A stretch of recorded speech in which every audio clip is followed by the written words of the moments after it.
আমি ট্রেনিং করতে এসেছি। ট্রেনিং শুরুর আগেই এখানে সাদা পর্দায় মমতা ব্যানার্জির অ্যাড দেখাচ্ছে দীঘার মন্দির নিয়ে।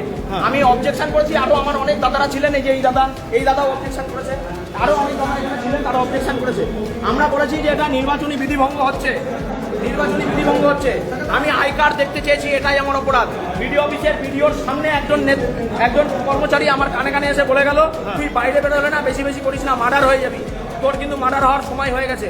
হ্যাঁ আমি জানি আপনাদের গায়ের জ্বালা, আমি আপনাদের জন্যই 365 দিন লড়াইটা আমরা করছি, আপনাদের জন্যই। এই বিডিও অফিসের কর্মচারীদের জন্য আমি 11 দিন অনশন করেছিলাম, তাই আজকে আমাকে রক্তাক্ত করা হলো।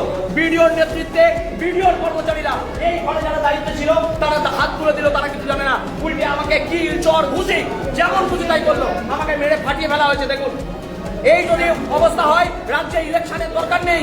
আমরা বলছি ভোট বন্ধ হোক, এই ভোট নামের প্রহসন বন্ধ হোক, রাজ্যে রাষ্ট্রপতি শাসন জারি হোক, না হলে আমাদের মতো ভোট কর্মীরা, সাধারণ ভোটাররা মরে যাবে।